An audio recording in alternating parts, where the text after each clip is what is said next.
It had been 5 long years since the CIA's Soviet spy network began collapsing. Dozens of operatives had vanished, been executed, or simply gone dark. The agency was bleeding, and it had no idea why. But the problem wasn't on the outside. It was inside the system. And it wore a CIA badge. A pattern of silence. The CIA had long suspected that something, or someone, was sabotaging their operations. But there were no traces, no leaks, no intercepted communications. What they didn't know was that Aldrich Ames had mastered the art of invisibility. His work was sloppy in places. But his cover was perfect. He was trusted. He was respected.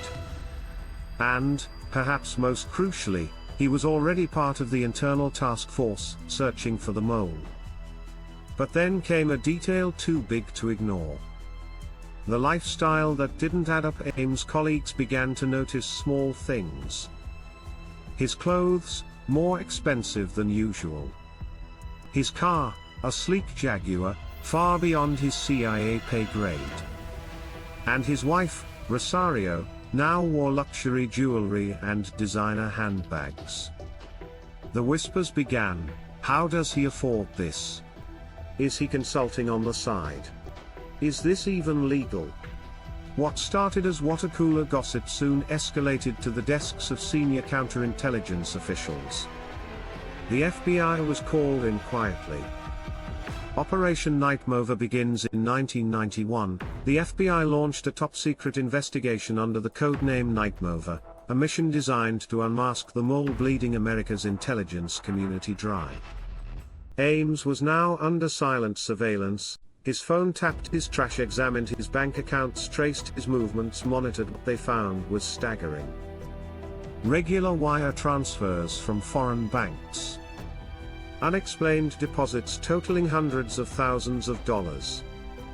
And notes, coded scribbles in his briefcase, that matched Soviet communications techniques. Still, they waited. They watched. They needed more. The sting tightens. Over months, the FBI followed Ames wherever he went. Cameras were hidden near his driveway, bugs were planted inside his car, microphones placed at his favorite restaurants. They watched as he met mysterious diplomats from the Soviet embassy. They listened to coded conversations with his wife. They documented it all. And yet, he acted without fear. He believed he was untouchable. He believed the CIA would never suspect one of their own. He believed the Russians would protect him. But the net was closing. Psychological breakdown inside, the tension was mounting. Ames began drinking more. Sleeping less. He could feel the temperature shifting, but he didn't know how close the fire was. His marriage began to crack.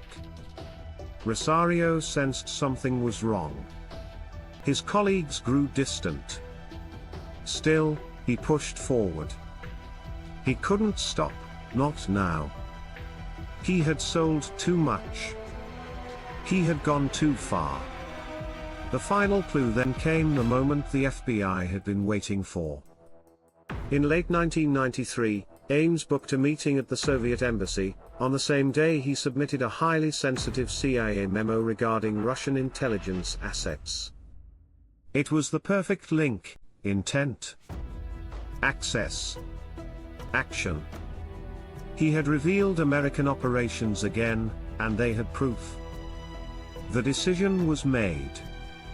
Final scene, slow build-up, visuals of agents suiting up, black cars pulling out of garages. February 21, 1994. 7 a.m. Aldrich Ames and his wife walked out of their house toward their car. FBI agents moved in. Guns drawn. No words. In an instant, one of the most damaging spies in US history was in custody. He didn't resist. He didn't cry. He didn't speak. Because he knew.